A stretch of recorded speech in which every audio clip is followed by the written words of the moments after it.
आज हम बनाने जा रहे हैं परफेक्ट जालीदार मलाई घेवर। फ्रेंड्स, इसे बनाना बहुत आसान है और सावन के महीने में फ्रेंड्स ये रिचुअल्स होते हैं। कहीं आपके तीज में बन रहा है तो कहीं रक्षाबंधन में बन रहा है तो कहीं जन्माष्टमी में बन रहा है, लेकिन आप घर पे बहुत आसान तरीके से इसे बना सकते हैं। और अगर आपने एक बार इसे बनाया तो आप खुद कहेंगे कि इससे इजी रेसिपी तो हो ही नहीं सकती। तो इसे जरूर ट्राई कीजिएगा, बहुत आसान है इसे बनाना। चलिए इसे हम फटाफट बना लेते हैं एकदम इजी मेथड से। और हाँ फ्रेंड्स, मैं स्टेप बाय स्टेप इसे बनाऊंगी और आप भी इसे step by step he follow कीजिएगा, तभी आपकी ये रेसिपी एकदम परफेक्ट बनेगी। तो चलिए शुरू करते हैं। सबसे पहले हमें क्या करना है, बैटर तैयार करना है। तो मैंने एक जार लिया है और उसमें एकदम गरम घी है ना, घी को आपको गरम कर लेना है, शुद्ध घी का इस्तेमाल करना है। और यहाँ देखिए 1/4 कप लिया है मैंने नाप के और जार पर डाल दिया है और 2 आइस क्यूब ली है और इन्हें भी डाल दिया है। और 30 सेकंड के लिए हमें इसे ग्राइंड करना है, सिर्फ इसी को। और ये देखिए हमने जैसे ही ये ग्राइंड किया तो ये इस तरीके से दिख रहा है ना। तो इसमें भी परेशान होने की जरूरत नहीं है, ये पूरी तरीके से चिपक गया है, ये ऐसे ही हो जाता है। और इसमें जो एक्स्ट्रा पानी है, क्योंकि आइस वगैरह है जो इसमें पिघलेगी और पानी बन के निकलेगा, तो वो आपको हटा देना है।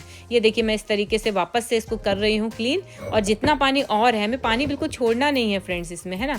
तो इन छोटी छोटी चीज़ों को आपको ध्यान देना है। तो ये हमने कर लिया है। अब यहाँ देखिए मैंने 1 कप लिया है प्लेन फ्लावर यानी मैदा, और इसे भी हम 30 सेकंड के लिए फ्रेंड्स चला लेंगे। और इस मिक्सचर में सिर्फ और सिर्फ मैदा डालनी है, अभी हम दूध या पानी कुछ नहीं डालेंगे।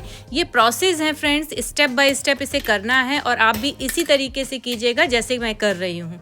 तो ये देखिएगा कि आपकी रेसिपी बिगड़ ही नहीं सकती है, एकदम परफेक्ट बनेगी। चाहे वो आप पहली बार बना रहे हो या कभी भी बनाते हो, इस मेथड से बनाएंगे तो कभी नहीं बिगड़नी है। तो ये देखिए हमने यहाँ पर इसे अच्छे से 30 सेकंड के लिए चला लिया है। तो ये अच्छे से चिपक भी गया है और थोड़ा सा मुझे लग रहा है कि इसमें लम्स रह गए हैं। तो मैं वापस से इसे 30 सेकंड के लिए चलाऊंगी। पूरे जार से मैंने अच्छे से छुड़ा दिया है इसे।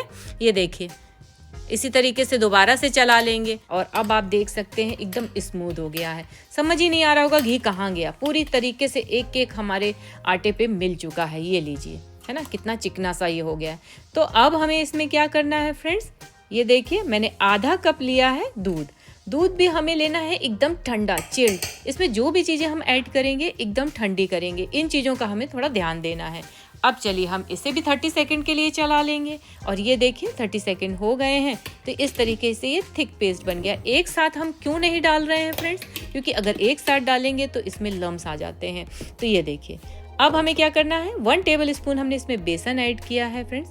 और ये रहा हमारा एकदम चिल्ड ठंडा पानी, और कप से नाप के डालेंगे। तो ये देखिए अभी मैंने 1 कप डाला है, इसे डाल देंगे इस तरीके से और हम वापस से इसे चलाएंगे।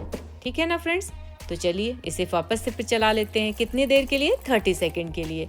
और 30 सेकंड बाद ये देख सकते हैं आप, हमारा एकदम क्रीमी एकदम स्मूथ पेस्ट बनकर तैयार हो गया है। बट क्योंकि ये अभी काफ़ी थिक है तो हम वापस से इसमें 1 कप पानी और डालेंगे फ्रेंड्स। ठीक है ना। तो ये लीजिए, चलिए 1 कप पानी और डाल देते हैं और हम वापस से इसे 30 सेकंड के लिए चलाएंगे। फ्रेंड्स, ये प्रोसेस करना बहुत ज़रूरी होता है, इसी से ही आपका घेवर एकदम परफेक्ट बनता है, क्योंकि आपको बैटर अच्छे से बनाना ज़रूरी है।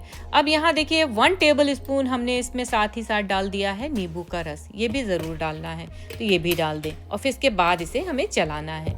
तो ये लीजिए हमने चला लिया है और हमारा बिल्कुल से बैटर अच्छे से तैयार हो गया है।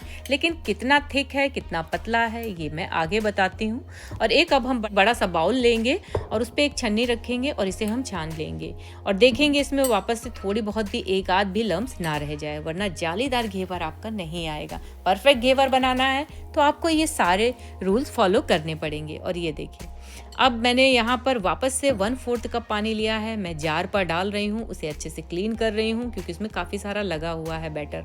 और ये लीजिए ये भी हो कर दिया है हमने अच्छे से। अब हमें इसे कुछ नहीं करना है, बस एक बड़ा सा दूसरा बर्तन लेंगे और उसमें मैंने बहुत सारी आइस डाली है और उसमें रख कर इसे ढक कर हम इसे फ्रिज में रख देंगे, जिससे ये गर्म ना हो पावे। क्योंकि फ्रेंड्स हमें इसे गर्म नहीं करना है, एक टेम्परेचर मेंटेन करके रखना है, काफ़ी ठंडा ही रखना है। क्योंकि आगे हम बहुत सारे काम कर रहे हैं, तो हमारा अगर बाहर घेवर का ये बैटर रहेगा तो ये ख़राब हो जाएगा। मतलब गर्म हो जाएगा। तो इसीलिए मैंने ये प्रोसेस करके इसे फ्रिज में रख दिया है। और यहाँ चलते हैं हम इसकी रबड़ी तैयार करने। तो मैंने यहाँ एक कढ़ाई रखी है, उसमें 1 लीटर हम डालेंगे दूध और इसे हम कंटिन्यू हाई फ्लेम पर चलाएंगे तब तक जब तक इसमें एक उबाल नहीं आ जाती। और हाँ फ्रेंड्स, अगर उबाल नहीं आई और आपने इसे छोड़ दिया तो ये कढ़ाई पर नीचे लग जाएगा, क्योंकि अभी इसे हमने हाई फ्लेम पर रखा हुआ है और इसे कंटिन्यू इसीलिए हमें चलाना है। पर जैसे ही उबाल आ जाती है तो आप इसे छोड़ सकते हैं, दूसरे काम भी कर सकते हैं और बीच बीच में आके इसे चलाकर बना भी सकते हैं। तो एक साथ आप काफ़ी काम कर सकते हैं। दूध में उबाल आने लगी है, मैंने इसे छोड़ दिया है और चलिए हम एक पेस्ट तैयार करते हैं, जिसके लिए मैंने एक वापस से मिक्सी जार का ग्राइंडर लिया है और इसमें हमने आधा कप ये देखिए भीगे हुए हमारे काजू हैं, इन्हें मैंने अच्छे से क्लीन करके 5 मिनट के लिए भिगो कर रख दिया था। साथ ही साथ हम इसमें आधा कप मिल्क पाउडर डालेंगे, आधा कप ठंडा दूध डालेंगे और इसको अच्छे से पीस लेंगे। तो ये देखिए एक पेस्ट तैयार हो गया है। और यहाँ देखिए 4 से 5 हम इलायची लेंगे, तो फ्रेश इलायची हम इस तरीके से थोड़ा सा कूट लेंगे। अगर फ्रेश इलायची डालते हैं तो इसकी जो खुशबू और इसका जो फ्लेवर है वो और भी अच्छा हो जाता है। तो इस तरीके से हमने ये दोनों चीज़ें तैयार कर ली हैं और इलायची डालना टोटली ऑप्शनल है। आप चाहें तो स्किप भी कर सकते हैं और आप चाहें तो इसमें केसर वगैरह भी इस्तेमाल कर सकते हैं। मैं केसर इसमें नहीं डाल रही हूँ। और ये देखिए हमारा ये दूध अच्छे से पक रहा है, खौल रहा है। तो मैंने थोड़ी देर के लिए इसे चलाया, 2 से 3 मिनट के लिए। अब हम इसमें ये पेस्ट डाल देंगे, ठीक है ना, पेस्ट बनाने के बाद। और ये देखिए जो जार में हमारे रह गया था काफ़ी सारा चिपक जाता है, तो आप जैसे ही कढ़ाई में जो दूध था मैंने वही दूध डालकर उसको क्लीन किया, अलग से दूध का इस्तेमाल नहीं किया है और इसमें डाल दिया है। अब इसे हम बराबर से चलाएंगे, जो भी इसमें लम्स या गांठ हो रही है उसे भी हम हटा देंगे। चलाते रहेंगे तो अपने आप हट जाएगी। और ये देखिए साथ ही साथ जो हमने फ्रेश इलायची कूटी थी उसे भी हमने डाल दिया है। और यहाँ देखिए मैंने आधा कप लिया है फ्रेंड्स कंडेंस मिल्क, इसे भी हम ऐड कर रहे हैं क्योंकि अभी हमने इसमें चीनी का इस्तेमाल नहीं किया है और ये काफ़ी स्वीट होता है और अब हमें चीनी की ज़रूरत भी नहीं है, तो मैं बिल्कुल भी नहीं करूँगी इस्तेमाल।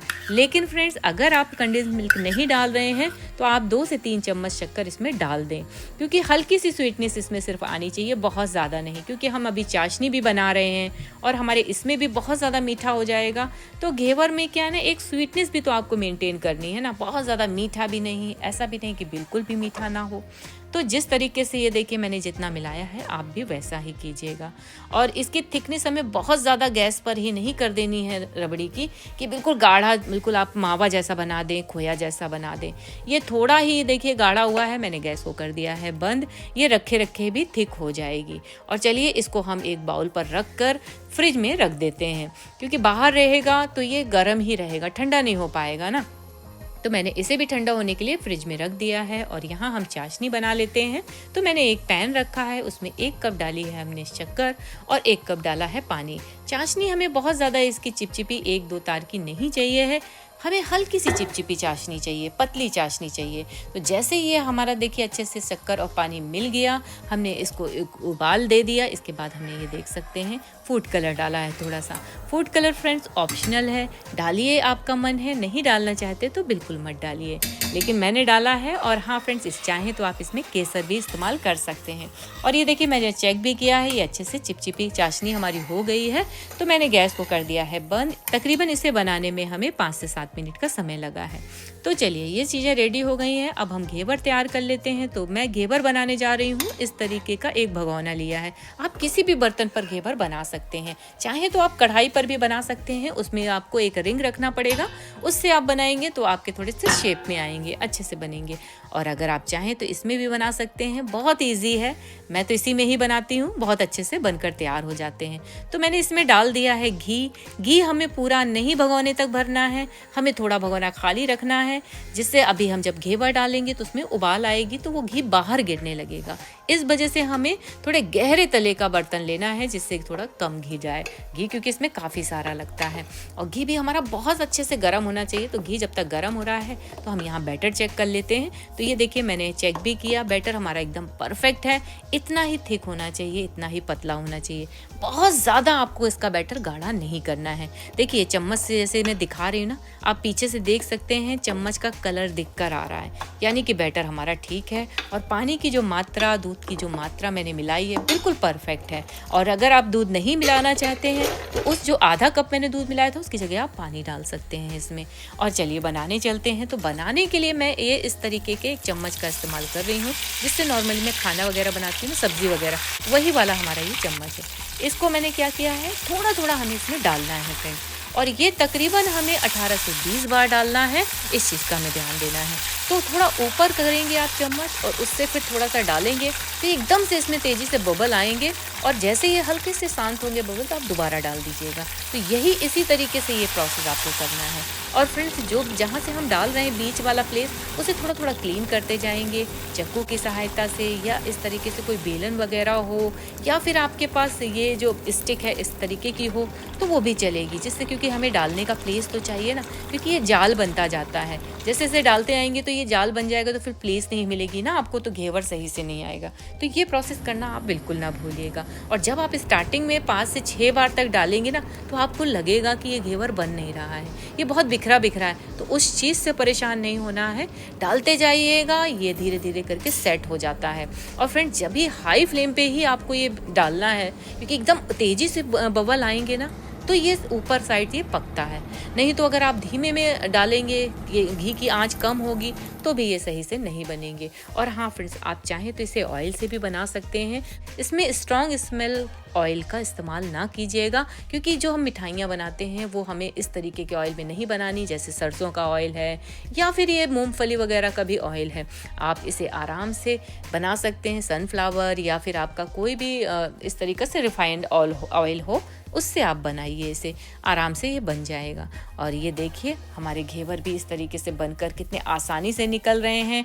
आपको ज़्यादा इसमें तेज़ी से दबाने की निकालने की ज़रूरत नहीं है। जैसे ये पक जाएगा ये बर्तन को छोड़ देता है, लेकिन फिर भी आपको लग रहा है तो धीरे से आप इसे नाइफ़ की सहायता से या किसी चम्मच की सहायता से इसे हल्का सा भगोने से अलग कर सकते हैं। और इसके बाद थोड़ी देर के लिए उसे थोड़ा सा अंदर डिप भी करके पकाइएगा, जिससे वो ऊपर भी हल्का सा थोड़ा सा पक जाए। वैसे तो पका हुआ है लेकिन थोड़ा और अच्छे से ये पक जाए। और ये देखिए इस तरीके से मैंने अपने सारे घेवर बना लिए हैं फ्रेंड्स। और इसे हम निकालेंगे एक जालीदार बर्तन पे, जिससे जो भी एक्स्ट्रा ऑयल या घी है वो सारा निकल जाए। और ये इस तरीके के घेवर होते हैं फ्रेंड्स, जितना भी एक्सेस ऑयल वगैरह होता है वो निकल जाता है। ये देखिए बन गए हैं हमारे घेवर। तो चलिए अब इसे हम सर्व कर लेते हैं। तो यहाँ देखिए मैंने चाशनी थोड़ी सी इसमें अच्छे से स्प्रेड की है। फ्रेंड चाशनी आपको जितनी मर्जी हो उतना ही डालिएगा, मैं बहुत ज़्यादा नहीं डाल रही हूँ। तो ये थोड़ी थोड़ी मैं चाशनी डाल रही हूँ, पर मैं रबड़ी बहुत सारी डालूंगी। तो ये देखिए मैंने रबड़ी डाली है, थोड़ा सा ड्राई फ्रूट से गार्निशिंग किया है, और बस इसे खिलाने चलते हैं। फ्रेंड्स मेरे घर में तो मेरी फैमिली, मेरे फ्रेंड्स सभी को बहुत पसंद आता है, तो मैं हमेशा बनाने की कोशिश करती हूँ कि मैं इसे ज़रूर बनाऊँ। और आई होप आपको भी पसंद आएगा, आप भी ज़रूर ट्राई कीजिएगा। इसे बनाना देखिए बहुत आसान है, और जब आप बनाएं और कैसा बना वो भी मुझे कमेंट करके ज़रूर बताइएगा।